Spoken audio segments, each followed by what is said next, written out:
ओम नमः शिवाय। मैं हूं ज्योतिष पंडित दीपक दुबे और उपस्थित हूं आपके साथ इस वर्ष के पहले चंद्र ग्रहण के प्रभाव को लेकर। चंद्र ग्रहण लगने वाला है 5 मई को। यह उपछाया ग्रहण है, इसलिए जहां दिखाई भी देगा वहां सूतक मान्य नहीं है। भारत में भी यह दिखाई देगा। कई जगह देख रहा हूँ लिखा हुआ है भारत में दिखाई नहीं देगा। नहीं, भारत में दिखाई देगा, लेकिन सूतक मान्य नहीं है उपछाया ग्रहण में। इसलिए कोई भी धार्मिक कर्मकांड अलग से, मतलब सूतक के दृष्टिकोण से कोई परहेज करने की आवश्यकता नहीं है।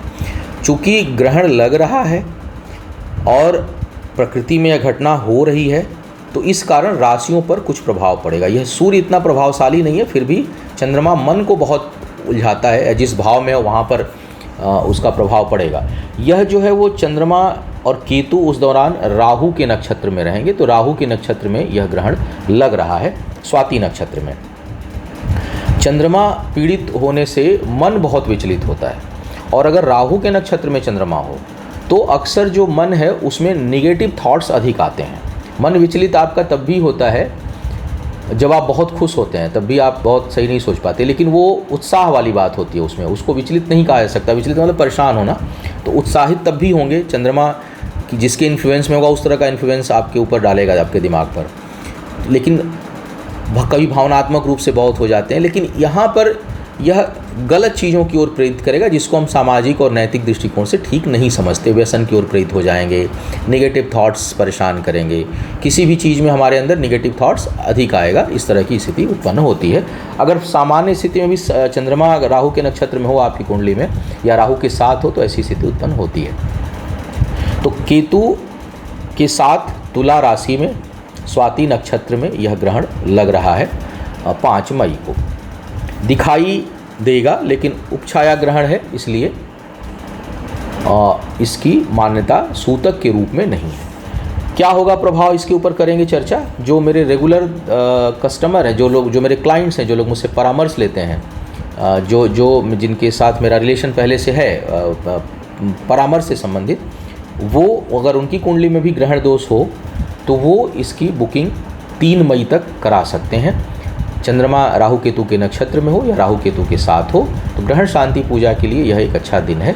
और जो लोग नहीं भी पूजा हमारे यहाँ कराना चाहते, स्वतः भी चंद्रमा से संबंधित, राहु से संबंधित दान उस दिन कर सकते हैं। भगवान चूँकि ग्रहण में सूतक मान्य नहीं है, इसलिए उस दिन जल चढ़ा, किसी दर्शक का प्रश्न था ग्रहण के दिन, लेकिन जहाँ दिखाई नहीं दे रहा है वहाँ भी आप जल चढ़ा सकते हैं। जहाँ सूतक मान्य नहीं है वहाँ भी आप जल चढ़ा सकते हैं, पूजा पाठ कर सकते हैं। जहाँ दिखाई देता है सूतक है वहाँ मानसिक जप कर सकते हैं और ग्रहण के बाद पूजा कर सकते हैं।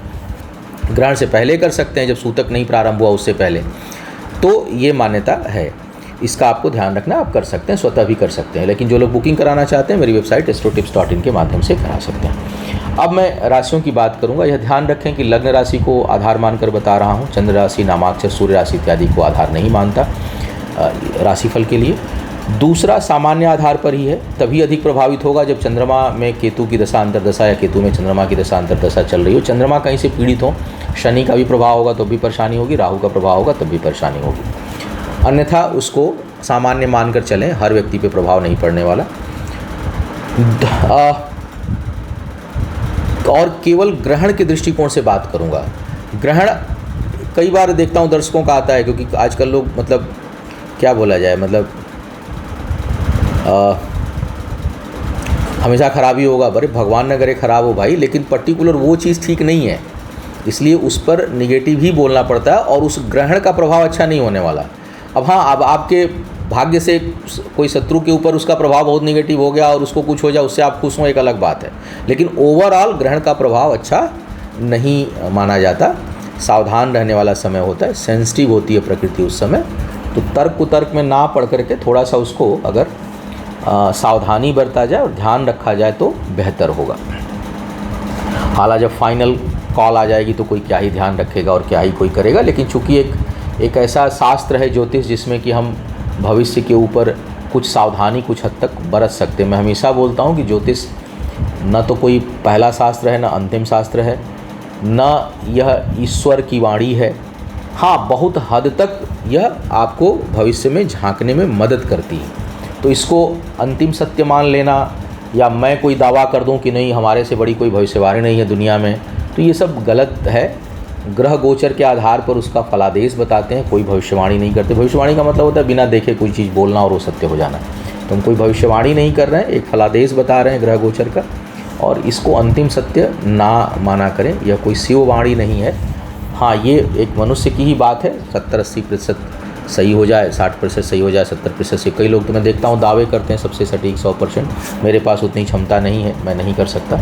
तो इसलिए इससे भयभीत भी नहीं होना है, बहुत खुश भी नहीं होना है। सामान्य रूप से आप इसको देखिए, समझिए, और जहाँ सावधानी बरतनी है वहाँ सावधानी बरतिए, जहाँ उपचार करना है वहाँ उपचार करिए। कई लोग कोरोना में जो लोग जिंदा बचे हैं वो कह रहे हैं कि कोरोना तो कुछ था ही नहीं, लेकिन जो उस दौरान मरे हैं तड़प के, मेरे हाथ में मेरी बहन एक्सपायर हुई, वो जानते हैं कोरोना का क्या दर्द होता है। तो इसलिए सावधानी रखिए, आप किसी चीज़ में जो है वो उलझिए नहीं, सावधानी रखिए, ये सारांश है कहने का। अब बात करेंगे सबसे पहले मेष वालों की। मेष लग्न राशि जिनकी है उनके लिए किस प्रकार का यह प्रभाव। चंद्रमा मेष वालों के लिए सुख स्थान के स्वामी हैं, सप्तम भाव में आपके ग्रहण लग रहा है। व्यक्तिगत जीवन प्रभावित होने की संभावना हो जाएगी। जीवन साथी के कारण जीवन साथी को मानसिक कष्ट, स्वास्थ्य की समस्या, व्यक्तिगत सुख में कमी, ऐसी समस्या आपको आ सकती है। हो सके तो यात्राओं से परहेज करें और बहुत सुख की अपेक्षा ना करें, बल्कि केयर करें इस समय, विशेष जीवन साथी हो या जीवन संगिनी हो। क्योंकि पुरुष की कुंडली अगर मेष लग्न की होगी तो अपने जीवन संगिनी का ध्यान रखें, महिला की कुंडली है तो जीवन साथी का ध्यान रखें। पारिवारिक सुख में थोड़ी बहुत कमी होगी। जमीन जायदाद में इस सप्ताह निवेश करने से आपको बचना चाहिए और साझेदारी के किसी भी काम में इस समय हाथ ना डालें। सावधान, चल रहा है उसको आप चलाएं, लेकिन नए काम में, नए प्रोजेक्ट में हाथ डालने से परहेज करें। वृषभ वालों के लिए यह छठे भाव में लग रहा है। छठे भाव का ग्रहण ऋण रोग शत्रु का नाश करने वाला होता है, लेकिन आपके अब रोग भी साथ में बोल दिया गया क्योंकि हर जगह लिखा रहता है, लेकिन एक्चुअल में स्वास्थ्य के लिए ठीक नहीं है। कर्ज के लिए ठीक होगा, शत्रु बाधा के लिए यह ठीक है, लेकिन यह आपके स्वास्थ्य के लिए ठीक नहीं है। तो अपने सेहत का ध्यान रखिएगा और करीबी व्यक्तियों के साथ मनमुटाव या कहीं कोई दुखद समाचार मिलने की संभावना हो जाती है, क्योंकि तीसरे भाव का भी स्वामी है चंद्रमा और यह ग्रहण योग में छठे भाव में जा रहे हैं। तो आप थोड़ा सा अपने करीबी लोगों का विशेष ध्यान आपको रखना है और उनको, अगर उनकी कुंडली में कहीं कोई लग्न पे ग्रहण लग रहा है या चतुर्थ भाव में लग रहा है या अष्टम में लग रहा है तो उन्हें भी सावधान लग कर रहने को आप बोलेंगे, उनका विशेष ध्यान रखेंगे। अपने स्वास्थ्य का भी आपको विशेष ध्यान रखना है। कर्ज और विवाद से यह मुक्ति ग्रहण दिलाने वाला है, उससे आपको राहत मिलेगी। उस दृष्टिकोण से यह ठीक दिखाई दे रहा है। मिथुन वालों के लिए पंचम भाव में ग्रहण लग रहा है। पंचम भाव आपके मानसिक सोच को प्रभावित करता है। व्यसन से दूर रहिएगा, आवेश में आके कोई निर्णय मत लीजिएगा, भावुकता में आकर कोई निर्णय मत लीजिएगा। गर्भवती महिलाएं जो मिथुन लग्न की हैं उनको विशेष ध्यान रखना है, क्योंकि पंचम भाव संतान का भी होता है। संतान के कारण मानसिक कष्ट उत्पन्न होने की संभावना बनेगी। जिनको पहले से कोई परेशानी है वो विशेष ध्यान अपना रखें, क्योंकि आपका पंचम भाव आपका प्रभावित हो रहा है और लाभ में कमी होगी। कोई ऐसे निर्णय ले सकते हैं जिससे आर्थिक हानि हो जाए और बचत आपकी प्रभावित हो जाए। तो बचत प्रभावित हो, आर्थिक हानि हो, मानसिक चिंता हो, व्यसन की ओर रुझान जाए, गलत कार्य की ओर रुझान जाए और संतान को थोड़ा बहुत कष्ट होने की संभावना यह ग्रहण बनाएगा। उस दृष्टिकोण से यह ठीक नहीं है। कर्क वालों के लिए स्वामी ही चंद्रमा है, चतुर्थ भाव में लग रहा है। जमीन जायदाद के कामों से कुछ समय तक के लिए दूर रहें, जब से सुन ले हों तो, और आने वाले 10-15 दिनों तक अवॉइड ही करें। दूसरा, पारिवारिक जीवन में थोड़ी बहुत कठिनाई मिल सकती है। जमीन जायदाद, वाहन इत्यादि को कम से कम इस सप्ताह ना खरीदें। जिस सप्ताह में 5 है तो कम से कम 4-5 दिन आगे और 4-5 दिन पहले तो हटा ही दें, तो वो आपके लिए ठीक रहेगा, क्योंकि इस मामले में ठीक नहीं है। माता के सेहत का ध्यान रखिएगा और अपने सेहत का भी ध्यान रखिएगा, क्योंकि चेस्ट का एरिया बहुत से लोगों का बहुत सीवियर रूप से प्रभावित हो सकता है। तो कर्क लग्न वालों के लिए वैसे ही अष्टम में शनि है, चंद्रमा जो है वो लग्नेश है और चंद्रमा इस समय चतुर्थ भाव में है।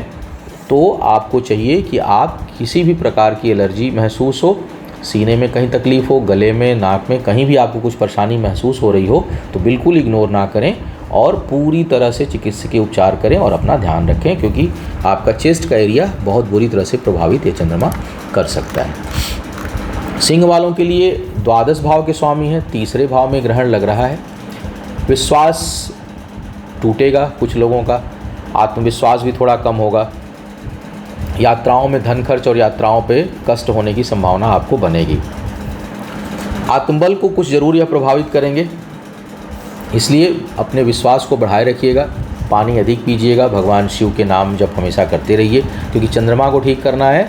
तो वैसे तो किसी भी क्रूर ग्रह का प्रभाव हो जाए तो शिव के अलावा कोई शरण नहीं है, लेकिन चंद्रमा विशेष रूप से भगवान शिव के पूजन से जो है वो प्रभावित होते हैं। तो चंद्रमा से निमित्त जो है आप उपचार करते रहिएगा, और ताकि आत्मबल आपका बढ़ा रहे, इंटरटेन करते रहिएगा अपने आप को, खुश रहिएगा, खेलिए कूदिए, स्विमिंग करिए अगर संभव हो तो उससे क्या होगा कि आपका आत्मविश्वास, बहुत छोटे छोटे उपचार हैं, आपका विल पावर बढ़ा रहेगा, क्योंकि विल पावर कमज़ोर होगा तो काम में मन नहीं लगेगा।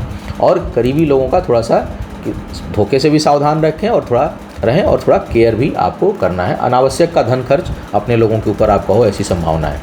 कन्या वालों के लिए दूसरे भाव में ग्रहण लग रहा है, आय स्थान के स्वामी हैं, धन हानि होने की प्रबल संभावना बनेगी। तो आप कोई बड़ा निवेश, कोई जोखिम भरा काम कुछ समय के लिए टाल दें। साथ ही साथ वाणी दूषित हो जाती है, बोल करके कुछ चीज़ों को हम ख़राब कर सकते हैं, और निगेटिव थॉट्स ज़्यादा आएंगे। तो इन सब चीज़ों से आपको दूर रहने की सलाह है, और वाणी पर नियंत्रण रखें, जितना आवश्यक हो उतना बोलें, और धन हानि को बचाएं। बचत प्रभावित होगा, आय में कमी होने की संभावना हो जाएगी, और सेविंग्स जा सकती है, कहीं कोई गलत कदम, कोई गलत स्टेप उठ जाएगा और बचत जो है वो पूरी की पूरी 1 सेकंड में स्वाहा हो जाए, ऐसे योग बन रहे हैं। तो थोड़ा इन सब मामलों में सावधान आपको रहना है। तुला वालों के लिए लग्न में लग रहा है यह ग्रहण, चंद्रमा और केतु की युति हो रही है, मन बड़ा विचलित होगा। तुला वाले भी शौकीन मिजाज होते हैं थोड़े। दशमेश चंद्रमा है, पिता के साथ भी वैचारिक मतभेद हो सकता है, काम छूटने की संभावना बन सकती है, नौकरी वगैरह पे आँच आ जाए ऐसी संभावना बनेगी। तो थोड़ा संभल कर, हालांकि लग्नेश भाग्य स्थान पर इस दौरान है, गोचर में पंचमेश पंचम भाव पर हैं, आयुष उच्च के हैं, लेकिन 1-2 दिन बहुत सावधान रहिएगा।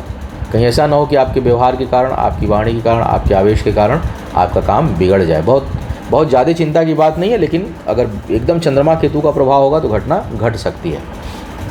मन थोड़ा अधिक उत्साहित रहेगा, कुछ लोगों का विचलित भी होगा, चूँकि राहु के नक्षत्र में लग रहे हैं, तो जो काम करने का मन करेगा बहुत तेज़ी से करेंगे और बहुत अधिक मात्रा में करने की इच्छा होगी। तो इसलिए गलत कामों से दूर रहिएगा, व्यसन से दूर रहिएगा, नहीं तो पता चले कि पूरी रात जो है पार्टी हो रही है। तो इससे आपको बचने की सलाह दी जाती है। यात्राओं को भी हो सकता है तो कुछ समय के लिए अवॉइड करिएगा। वृश्चिक वालों के लिए द्वादश भाव में लग रहा है, तो यात्रा से कष्ट का योग बनेगा, भाग्यवश कुछ नुकसान का योग इस दौरान बन सकता है। तो यात्राओं से बचें, भाग्य भरोसे कोई खाली काम ना करें, और भाग्यवश कुछ हानि छोटी मोटी हो जाए, इससे इनकार नहीं किया जा सकता। तो इससे आपको बचना है, धन को बचा के रखना है, अनावश्यक व्यय से सावधान रहना है, और यात्राओं से बचना है। यात्राओं में कष्ट का योग आपके लिए दर्शा रहा है, पानी से भय होगा, तो गहरे जल से दूर रहिएगा। वैसे सबको रहना चाहिए, लेकिन आपको विशेष सावधानी रखनी है, खिलवाड़ नहीं करना है। धनु वालों के लिए आय स्थान में बन रहा है, अष्टमेश भी हैं चंद्रमा, तो आय में कमी, आय में बाधा, आय में रुकावट, इस प्रकार का योग बनेगा। हालांकि चंद्रमा की दृष्टि पंचम पे जा रही है, लेकिन पंचम पे बहुत शुभ ग्रह हैं, इसलिए बहुत कुछ नुकसान हो ऐसी संभावना नहीं है। लेकिन इनकम को लेकर के थोड़ी असंतुष्टि का बोध, अचानक से एकदम से जो काम कर रहे हैं उसमें निगेटिव थॉट्स कि मुझे तो कुछ मिल ही नहीं रहा है, मतलब इतना हावी हो जाता है कि आदमी अपने काम को छोड़ने पे आतुर हो जाता है। 2 दिन पहले नहीं आएगा, 2 दिन बाद में नहीं आएगा, लेकिन ग्रहण के आसपास 2-3 दिन इतना हो जाएगा जैसे लगेगा कि पहला जो काम कर रहे हैं वो तो बस काटने को ही दौड़ रहा है और इसे करना ही नहीं है। तो इस भाव से आपको बचना है। ज़्यादा होगा तो काम से छुट्टी ले लीजिएगा 2-3 दिन की, लेकिन कोई गलत निर्णय इस दौरान मत लीजिएगा। आय पर बाधा का योग है, और ऐसे परिस्थिति में अगर कभी कोई चीज़ टूटती है ना तो वो लंबे समय तक प्रभावित करती है, तो इससे आपको बचने की सलाह दूंगा। आय प्रभावित होगी, बाकी और कोई बहुत नुकसान यहाँ पर आपके लिए यह चंद्रमा नहीं करने वाले हैं। पंचम पर केवल चंद्रमा की दृष्टि पड़ेगी, लेकिन पंचम पर बहुत प्रभावशाली ग्रह हैं, इसलिए 5th हाउस बहुत प्रभावित आपका हो ऐसी संभावना नहीं है। मकर वालों के लिए 10वें भाव में लग रहा है यह ग्रहण, सप्तमेश है चंद्रमा, कार्य व्यापार को लेकर सावधान रहना है। माता की सेहत और पिता की सेहत दोनों का ध्यान रखिए। कार्य व्यापार में कुछ नुकसान हो, जो लोग आपसे वादा करेंगे इस समय वो मुकर सकते हैं। ये 5-7 दिन का खेल रहेगा, तो 2 लोग वादा करते हैं उनके वादे पे भरोसे मत रहिएगा, अपने भरोसे रहिएगा, और केवल दूसरे के भरोसे पर आकर के कोई बहुत बड़ी खिचड़ी मत पकाइएगा। जो आप कर सकते हैं वो करिए। छोटी मोटी यात्राएं हो सकती हैं कार्य व्यापार संबंधी, जो थोड़ी कष्टकारी होंगी। उच्च अधिकारियों के साथ कार्यस्थल पर कुछ वैचारिक मतभेद भावनात्मक डिस्टर्बेंस क्रिएट होने की संभावना यह ग्रहण बनाएगा। तो आप पहले से ही सावधान रहिएगा और कहीं भी भावनात्मक चीज़ों को मत आने दीजिएगा अपने किसी भी मुद्दे पर। और नए व्यापार में हाथ मत डालिए इस दौरान। कुंभ वालों के लिए यह जो ग्रहण लग रहा है, यह लग रहा है आपके भाग्य स्थान पर। छठे भाव के स्वामी हैं, वैसे ही छठे भाव के स्वामी का भाग्य स्थान पे जाना अच्छा नहीं होता, ऊपर से ग्रहण लग रहा है तो भाग्यवश कुछ हानि होने की संभावना उत्पन्न हो जाएगी।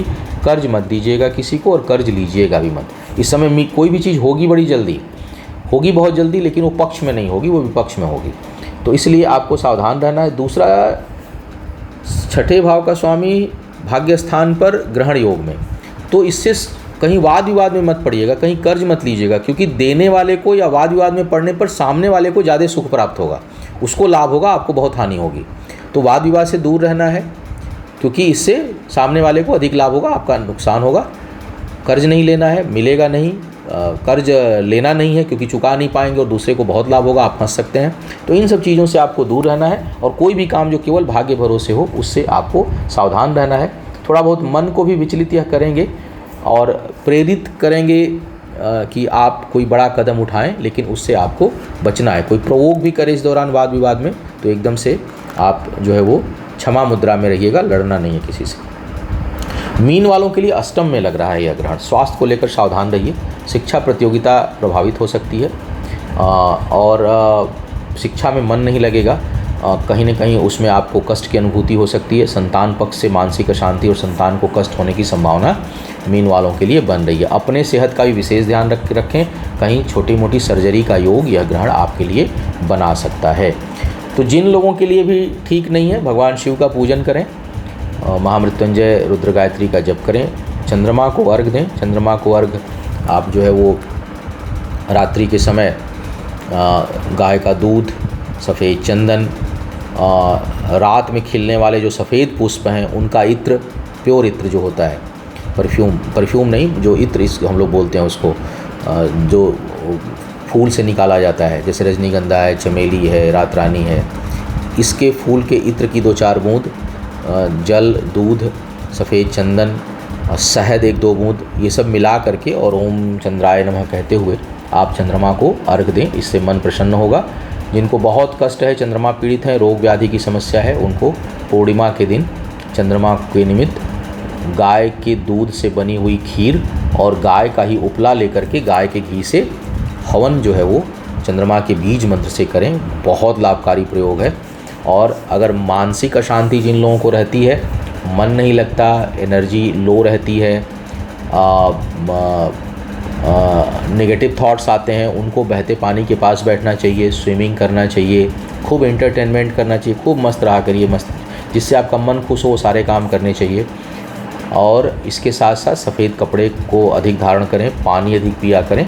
तो ये सब उपचार जो है वो चंद्रमा से प्रभावित व्यक्तियों के लिए बहुत लाभकारी होता है। उम्मीद है आपको मार्गदर्शन मिला होगा। आपका आने वाला समय शुभ हो, आयु, आरोग्य और ऐश्वर्य की वृद्धि हो। इन्हीं शुभकामनाओं के साथ आपसे विदा लूँगा। पुनः मुलाकात होगी किसी नए विषय पर, तब तक के लिए मुझे आज्ञा दीजिए। ओम नमः